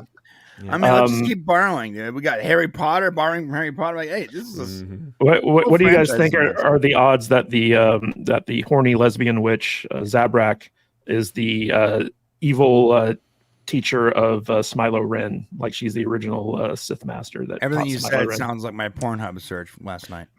I would agree, except for the fact that it's more likely the mother, because we've already seen people survive lightsaber to the chest, single lightsaber attack to the chest versus mind death of everybody. So it could happen, absolutely. At this point, anything's on the table. All right, these writers they will do anything and everything to just come up with random garbage that is coming across to the plot. But it would make more sense in the Star Wars universe. Which actually, you know what? Now that I say that out loud, okay, it won't be the Mother Witch because that would make too much sense. Because they have already established in this universe now that you can survive one to the chest. But why would you want to be consistent at all? Because it's Disney Star Wars. Well, I have to ask this question then. Did you see the horny witch lady in the pile of aliens? Her body was never found. No. Yeah. Oh, was it? She turned into smoke and flew away. I thought I saw her. She was with the group. They were doing this whole sway thing. I don't think so. Yeah. It was for the minor witches. Yeah, Lady Poop Face was like right in the middle. They made sure to put her front and center. But I don't know. It was very weird. And she was also the one who encouraged May to embrace her anger, which led her to try to kill her sister. Mm-hmm. So she's already got that dark side energy going on there. If I cared enough, I would actually go back and rewatch it just to make sure, but I don't. So here I am. Well, look, we got one more episode that it needs to be about 4.5 hours long to make any of this make sense. You got 28 minutes. Yep. You got 28 minutes. I don't think we're going to get there. To make I don't know, guys. I think it's in the 20s. I think Leslie Headland has been advocating for a season 2. So the last episode is going to be Jeremy Johns reading all the explanations for 28 minutes. That might work. But see, here's the weird thing. He's made a point. Iger just is like worried about wasting $4 billion on streaming. So of course they want to make a season 2 of this garbage. Mm-hmm. You know what's funny too is that you see this last episode. Finally, you have critics being honest. Let's say they're actually honest for that last episode too, right? And so it's ranging in the 40s. Guess what? The whole season would still be certified fresh because of how little people and because of how many episodes they gave insanely high scores to. So this thing, it's so great because it's again something where now that we're so much more aware of these things online and people are much more engaged with this stuff, it's like, oh great, just continue to write off. I think it's also telling that of all of the reviews that have been posted about this show, I'm pretty sure only one of the actual reviewers is what's known as a top critic. So only one top critic in the entire space of critics has actually sat down to watch this show. And something tells me it's because they don't want to put their careers on the line. They want that sweet access. Yeah. Speaking of access, guys, we got some members chats. Penny, Danny's mom, member for 14 months. Episode 7 of Acolyte was a waste of airtime, among other things. Storage space too. Yeah, that thing was at least a couple of gigs. Although Penny, Danny has come out in favor of this show. He says he loves it, so you need to discipline your child. Are you serious? Yeah, he loves it. Oh man, okay. I think it's a ploy to make me admonish him. I feel like because my son's been obsessed with Toy Story, I feel like Woody right now, where it's like, oh, it's a combat Carl. It's like, oh, Denny, why? Well, Def Row, member for 16 months. Force Scissor Sisters and the Wookiee Surfer Bro.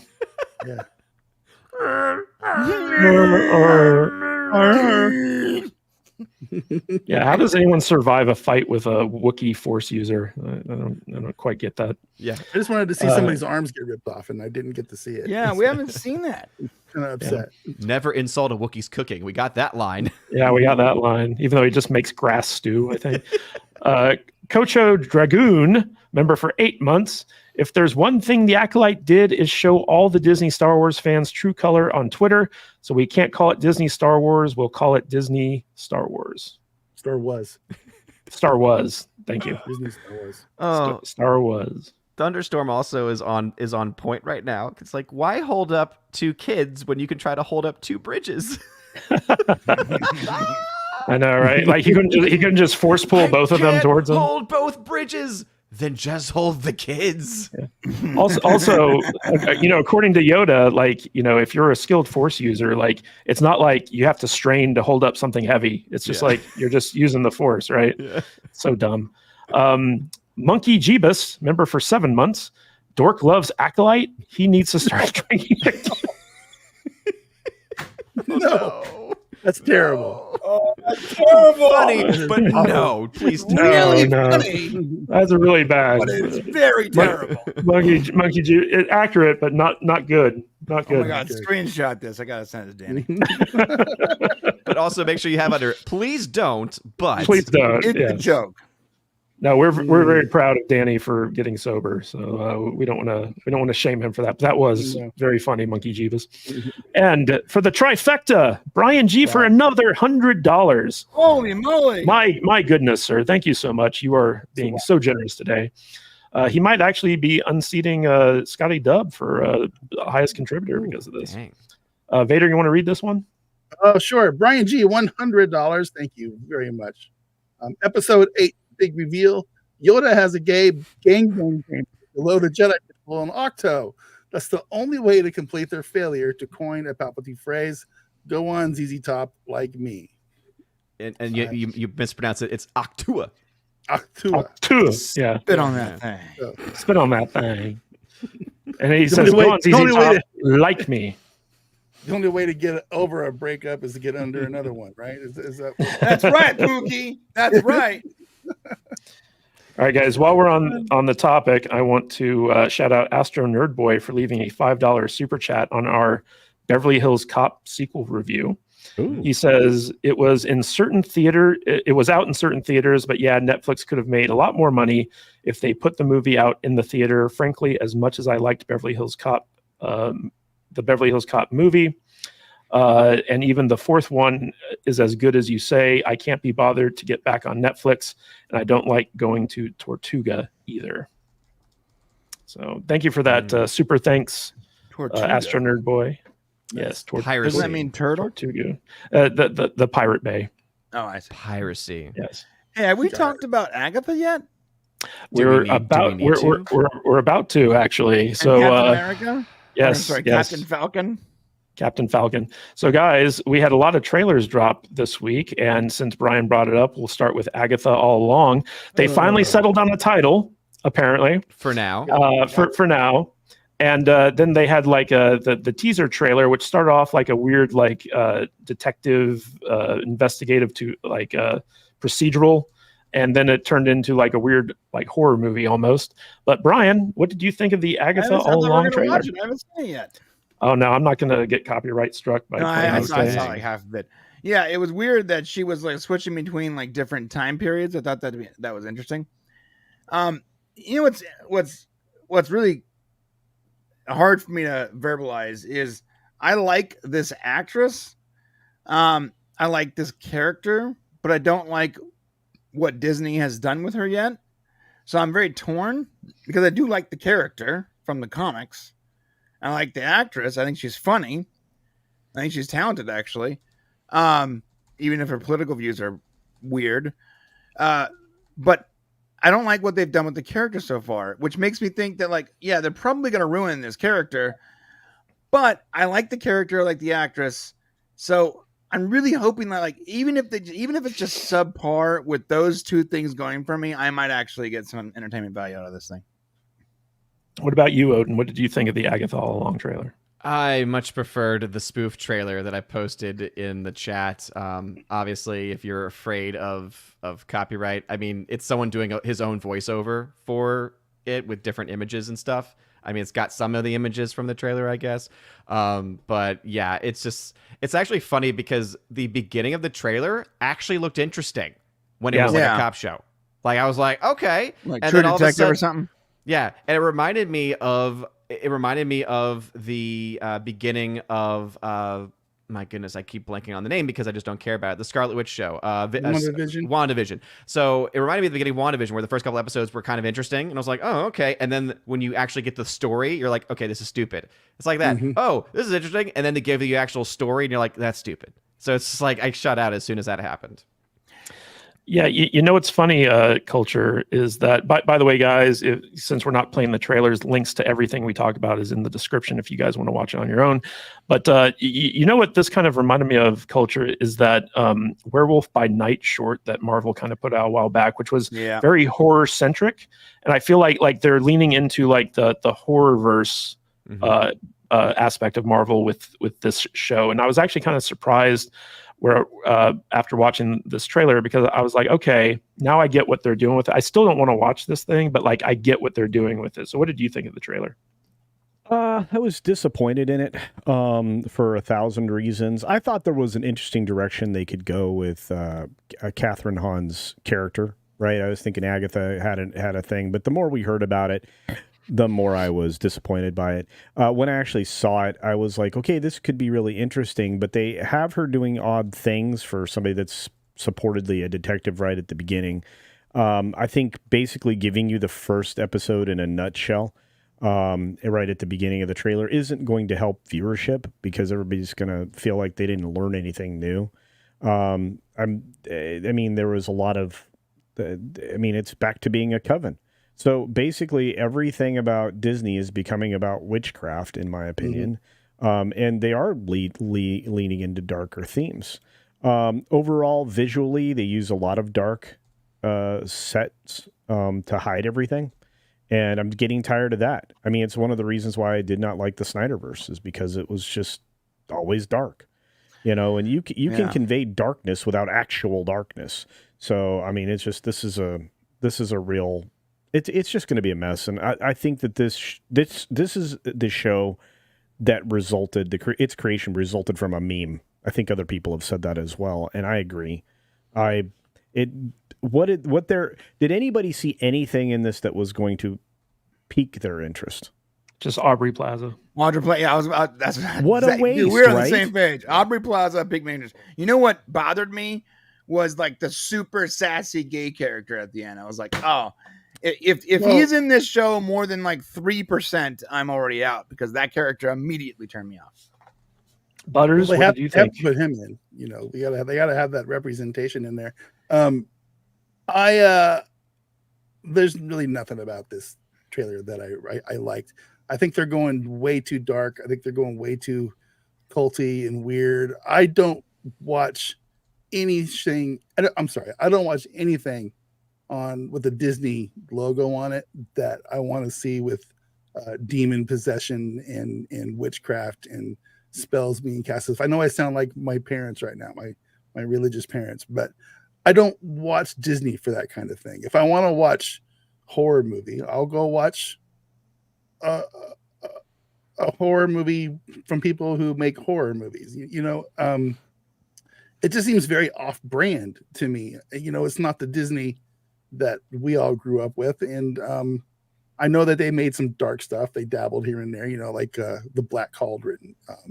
That was super dark. Stuff like that. But this seems like they're going full on possession horror stuff. And I don't like it. It's not what I want to watch on Disney Plus. It seems too dark to me, and this character, I don't care about this character. I don't care about anything that's going on this show. So I'm out. I don't have any interest in it. I'm not going to watch it. So just is what it is, I guess. There's more stuff for Bob Iger to blame Bob Chapek about later, I guess. So, I mean, if they do the Mephisto stuff and all that, it could be really interesting. It could be like they definitely opened the door to that with the whole WandaVision thing. Yeah. Guys, Nikki D for $5 wants to know, how do you think Twisters will perform at the box office? Well, it'll do well. Yes. The tracking over at Box Office Theory, this is the guy that worked for many years at Box Office Pro and now has his own thing. He has it between 71 and 83 million, and that's as of the last update on the 12th. So I think probably it wouldn't surprise me to see it somewhere domestically between 70 and 100, but the reported budget, and we don't have all the details yet, but the last reported budget we had was $200 million, which is, I think, way too much for a Twisters remake, slash reboot sequel. So I don't know if it's going to make any money, but we also don't know exactly how much, because it was shot in Oklahoma and there's a tax credit with Oklahoma City, but we don't know exactly how much they're getting back from that. So as far as how much their net cost were, so will it, have a good opening weekend? I think it's gonna have better than expected. I think the marketing actually has been pretty good and effective. I think Glenn Powell is gonna bring some people out there. I've always been of the mind where actors don't drive people out there. It's actors in specific movies that can sometimes drive people out there. And I think that this is kind of that Glenn Powell role that might actually bring, especially that female audience, out to see the film. Well, guys, speaking of the female audience, I want to ask you about the new Captain America trailer starring Anthony Mackie. What's interesting about this trailer, guys, is that we have Harrison Ford, who's as old as our current president, playing the president. He's replacing William Hurt as General Ross, and they even made a joke about removing the mustache in this trailer.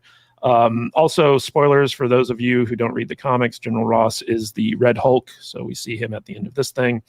But what struck me about this is that there's a lot of tiebacks to the Falcon and Winter Soldier series, which I don't think a lot of people actually bothered to watch. And if they did, they didn't make it all the way through. And so we see an assassination attempt by a character from that show. And I didn't feel like this trailer was bad necessarily, but it's just so uninteresting to me. I don't first of all, Sam doesn't have superpowers. He's not a super soldier. So I don't know how he's going to go toe to toe with people who are, right. He's not even as highly trained as someone like Black Widow was. He was a military pilot who did an experimental super suit program.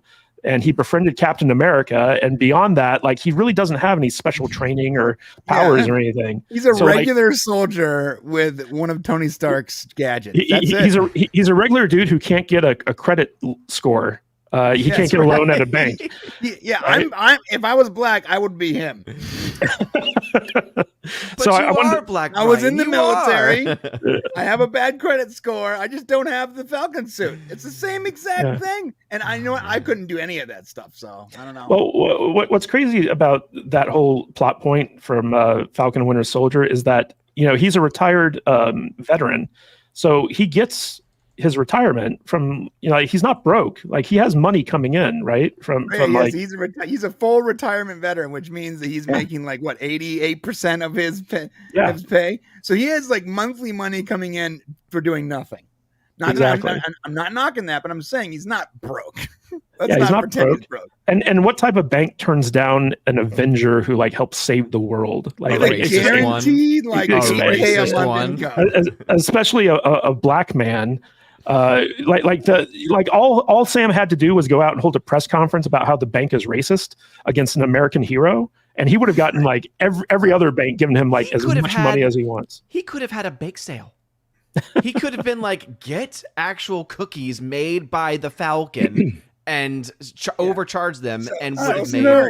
Dude. He could have went on GoFundMe, and he has a guaranteed income. Or he could have done what Ant-Man did and just write an autobiography, and sold the book deal. But here's the thing. I'm glad you bring that up though, because that's I think the issue with the trailer, and this the issue with the movie is that would he have actually sold that many copies of his book, because it is just Falcon.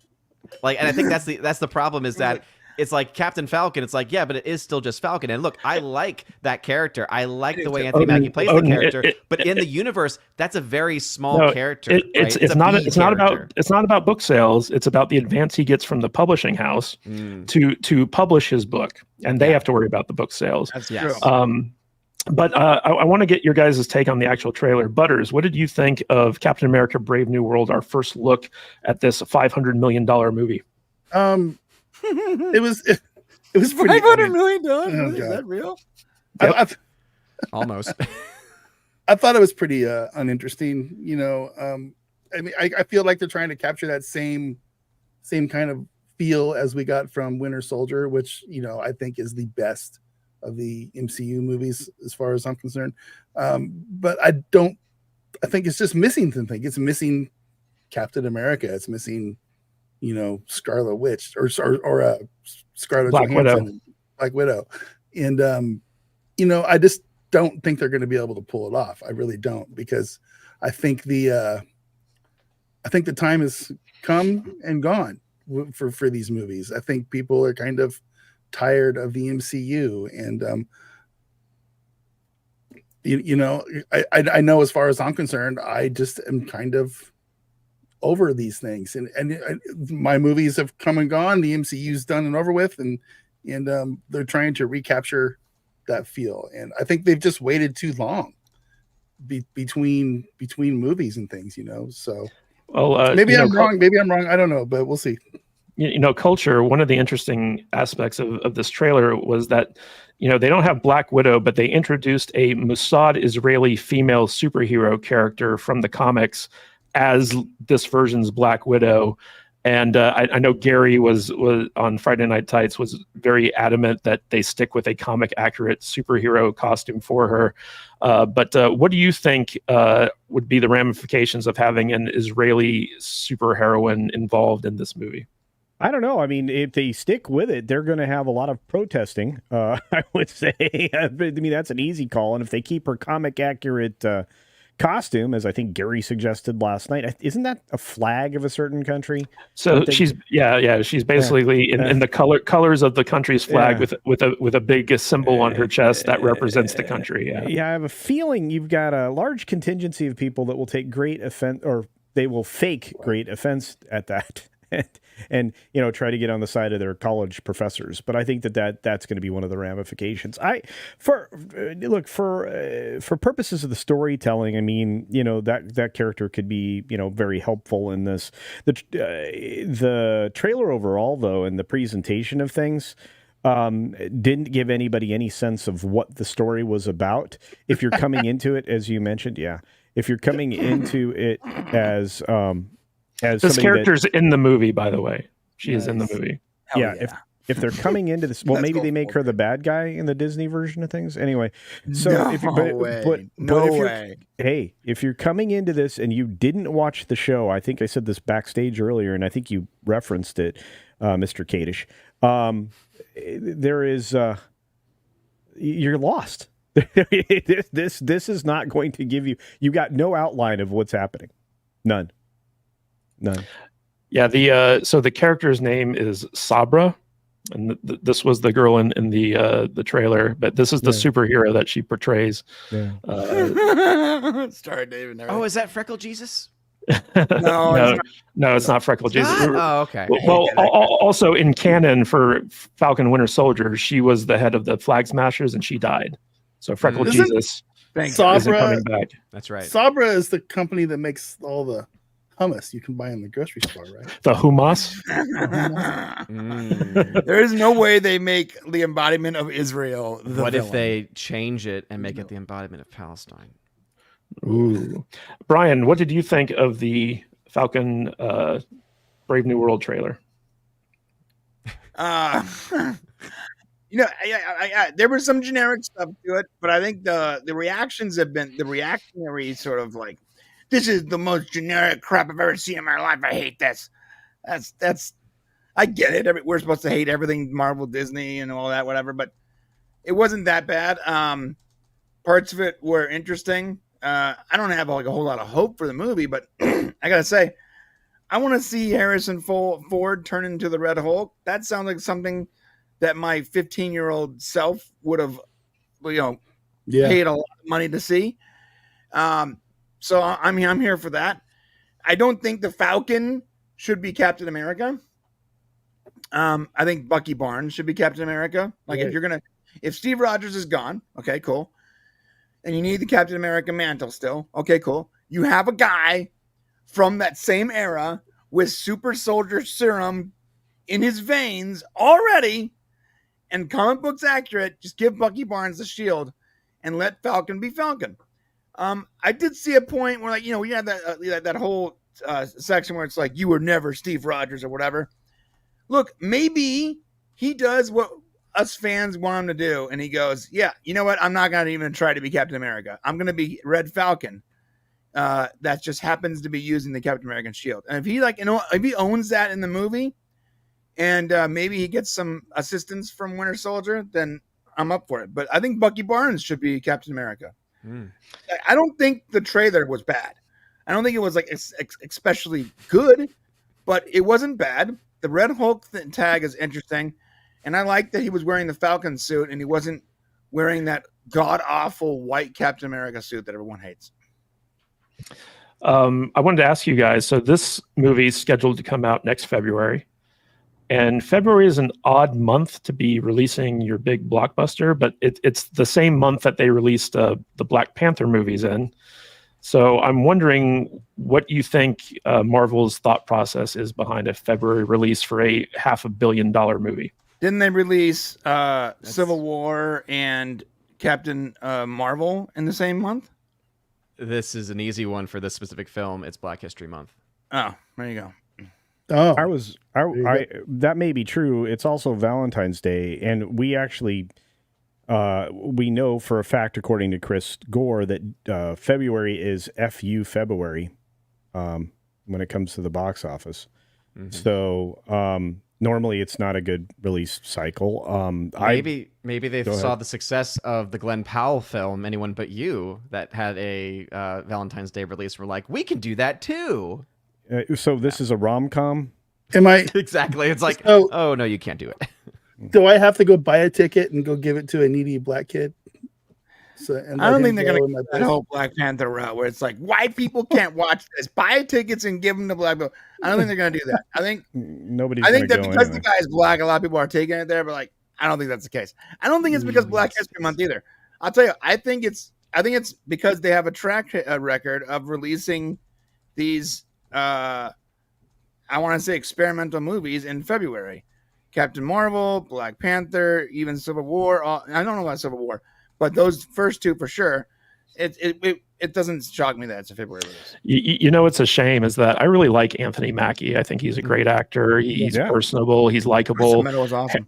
Harrison Ford is fucking in this movie, so you'd think it'd be like a no-brainer to go see it, but like nothing about this movie is appealing to, I think, most fans, unfortunately. And speaking of being unappealing to fans, guys, I want to talk about the Time Bandits trailer that just dropped. Go ahead, Odin. I'm sorry. So I thought it was interesting how they actually, in a lot of ways, with Harrison Ford coming back being like president and stuff, like all I could think of was, when is he going to say, "Get off my plane"? Like, it felt like they were honestly doing throwbacks to that to try to maybe be like, hey, look, guys, we have him back in a role that he was in a movie that you loved. Come back and watch us. It's funny. There are memes on X saying that both times Harrison Ford has played a president, he's been age appropriate. We have the new Time Bandits trailer from Apple TV that just dropped. This is from Taika Waititi and Jermaine, I forget his last name, one of the guys from Flight of the Conchords. Oh yeah, and this is Jermaine Clement. Jermaine Clement, thank you, Odin. And this is a trailer that kind of outlines the TV series remake of the classic Terry Gilliam Time Bandits, and I have kind of mixed feelings after watching it because basically they got rid of all the midgets and replaced them with a diverse crew of time bandits. And Lisa Kudrow, I've never thought was very funny, and she's kind of like the lead in this as far as the time bandit stuff. But the part where Jermaine Clement is a like evil like time lord, and he's like, you know, trying to be evil. And he's like, you got to take it seriously. I'm being evil here. I thought that was pretty funny. But I tend to like it when Taika Waititi and Jermaine Clement collaborate on stuff because it's usually pretty good, like what we do in the shadows and stuff like that. So like I didn't like the trailer, but like I feel like I need to watch it in order to just make sure that it's not something that's secretly brilliant. Yep. Yeah, it doesn't look secretly brilliant to me, to be honest. It doesn't. you guys are probably going to hate me or I'm going to get crap for this, but I have no love loss for the original Time Bandits. I've seen it. I'm sorry. No, I've seen it maybe twice. It's just one of those movies that I kind of missed, and I don't really know why or how. So I don't have this nerd connection to it like a lot of people I know do. Watching this trailer, I found myself laughing out loud on multiple occasions. So, and plus it has Lisa Kudrow in it. I grew up in a house of girls who, or I didn't grow up, I raised a house of women who loved Friends growing up. So Phoebe is on my TV still to this day, almost every single night, because it's just always on. So I kind of like Lisa Kudrow. I feel like she's playing Phoebe though in this same role. She's always Phoebe. Every role now. She's just Phoebe, right? Yeah, you know, it's just Phoebe.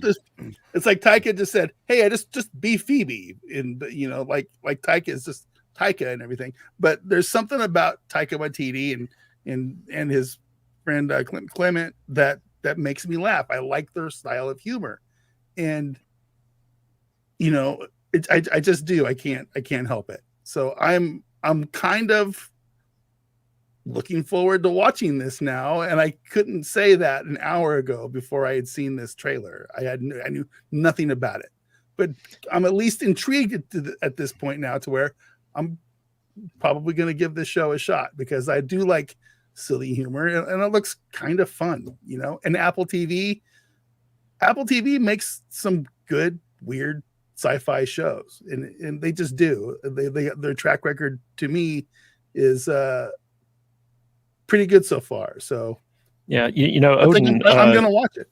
Odin, when it comes to Apple TV, they actually do a really good job with their comedies. Like Mythic Quest was brilliant.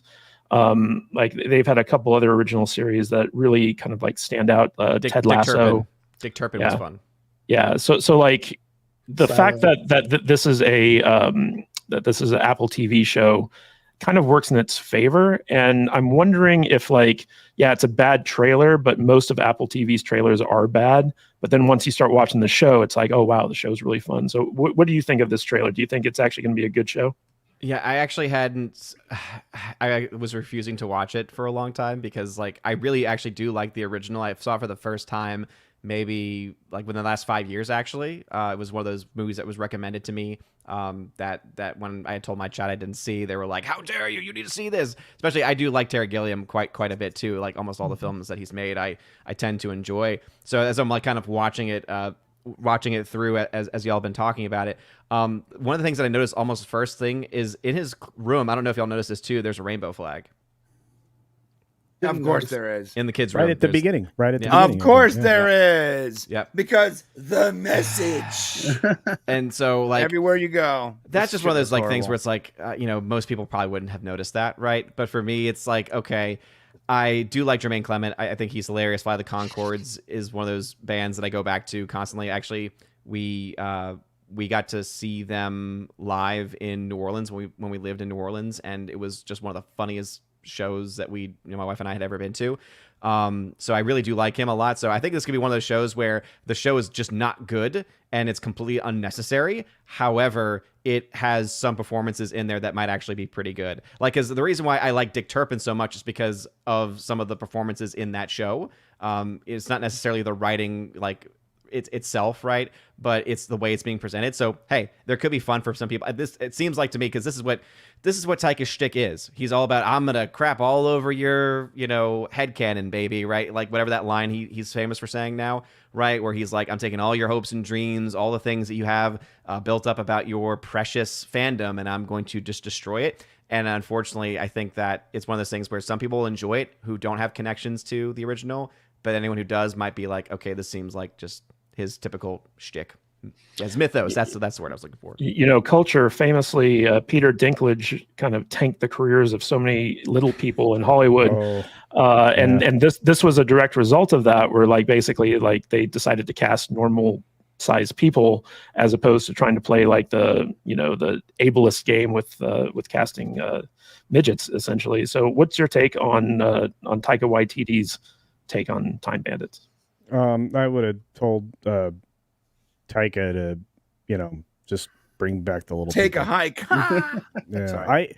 I'm sorry. It's not going to have the same sense or feel or any of that. And how are they going to talk about God? Right? I mean that's one of the other things. I mean, are they? I mean, Nope. yeah. So A Ring of Time. That's what it's going to be. yeah, and that's going to be a problem, and ultimately this is incredibly disrespectful to another property that didn't need to be remade. I really don't like Peter Dinklage anymore. I thought he was an interesting, quality actor for a period of time, and he really pulled the ladder up, behind himself. He conquered what he needed to, and now, only he's the only dwarf that's going to get work, or little person that's going to get work. I do see some little people in this trailer at the 1 minute and 41 second mark. They're the evil minions that are just there for show. Okay, is that true? Yeah. Well, in seeing the trailer, I was like I said, I was just offended because I love the project so much. The original film was great. I grew up with it. I mean, don't touch that. It's evil. What a great way to end a film.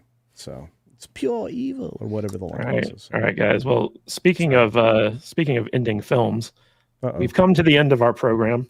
Oh, Wait, Matt. I didn't get to say what I saw about the trailer. What did you see? I hated it. It looks stupid and childish, and I'm not going to watch it. That's where I'm at. Sorry, go ahead, Matt. Well, we had a lot to talk about today, and we talked about it. I want to thank my fantastic panel of nerds for being here. I just got a text message from Tom Connors Jr., who basically said, I didn't watch The Acolyte, so I didn't show up today. So, honesty. Yeah. I would have appreciated a heads up on that one, Tom. But anyway, Odin from OMB Reviews, any final thoughts, and where can people find more of you? Final thoughts. Box office is definitely not back. As some people are trying to indicate, right? The box office shows are like, oh man, Inside Out 2 and Despicable Me 4, they're making so much money at the box office. And we just got the initial numbers for Fly Me to the Moon, which cost a whopping $100 million, and it had like $870,000 on its first day in previews. So yeah, that film's set to be a massive flop. And it's the lower films you have to look at to see whether the health of the theaters is actually back or not, instead of just kids' movies, essentially. I'm looking forward to Fly Me to the Moon, though. I'm watching it tonight. No, thank you. Anyway, you can find me over at OMB Reviews on YouTube, Odyssey, Rumble, all the different locations over on Twitter as well. And always great to be here. Thanks for having me. Well, thanks for showing up. And Culture Casino, for those of you out there in the chat, we have a link to Culture's channel. If you haven't subscribed to him already, go ahead and go over there and subscribe. Culture, any final thoughts, and where can people find more of you? Well, you can find me on my channel, Culture Casino, which, as you pointed out, the link's down below, so check that out. You can also find me on the new game channel that was started, That Game Place. A little bit of an effort together with Jonas J. Campbell. And I just want to support Odin's position on the box office not quite being back, even with the good fortune of Long Legs, which I'm actually going to be seeing this weekend, and that being a record opening for Neon. They've never had this kind of an opening for any of their films. I just can't agree. I think by the time we get to the end of the year, we will be 15% down on the box office year over year. Mm-hmm. So. All right. Well, Brian from the Popcast. Hey! Any final thoughts, and where can people find more of you? The Time Bandits trailer looks stupid. Looks really, really stupid. I have no interest in watching it. It looks super childish, and I don't want to watch Phoebe talk to a bunch of kids. I have no interest. Where can you find me? I have 2 channels, The Popcast and Pop Culture Unleashed. Hopefully Shane will be back this next week. If not, then the following week. And I do a show every Thursday at 4:00 on the live channel. And we got our next documentary coming out about a week after Shane gets back. So probably 2 weeks from now on the main channel. Nice, good stuff. By the way, everyone, the panel's links to their YouTube channels are in the description if you ever want to go check those out. Yeah. Mr. Butters, what's going on the Salty Nerd Gaming channel, and what do we got in store for this coming week? Oh, Salty Nerd Gaming channel. We just crossed 2,000 subs. Thank you, everyone, for that. It's growing like crazy over there, and it's been a lot of fun doing it. We're doing a weekly podcast on Tuesdays. We might be expanding to doing that twice a week on Tuesdays and Fridays. Depends on how early I want to wake up and meet Alex at the studio. And we're doing multiple live streams playing Helldivers, and we're thinking about expanding out into some other games here soon. So join us over there if you like Helldivers or those kind of games on Salty Nerd Gaming. On the Salty Nerd podcast, we just released yesterday our discussion on Beverly Hills Cop, the whole franchise, and we did a review of Beverly Hills Cop Axel F, which was a fun discussion, and we're doing weekly breakdowns of House of the Dragon, which are doing well, and those were really a lot of fun to get together with everybody and talk about the Targaryens and lots of dragons dying on the battlefield. It's super good stuff. And then next week, I think we're talking Twister. Yeah, so I started watching the original again for about the 30th time last night. I miss Bill Paxton.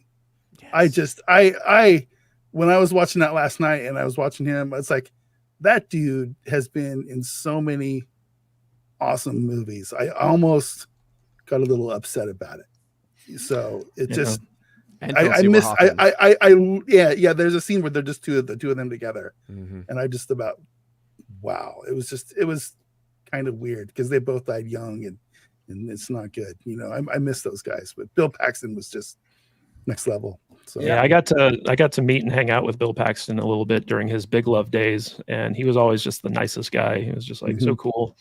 It was a real shock when he passed away.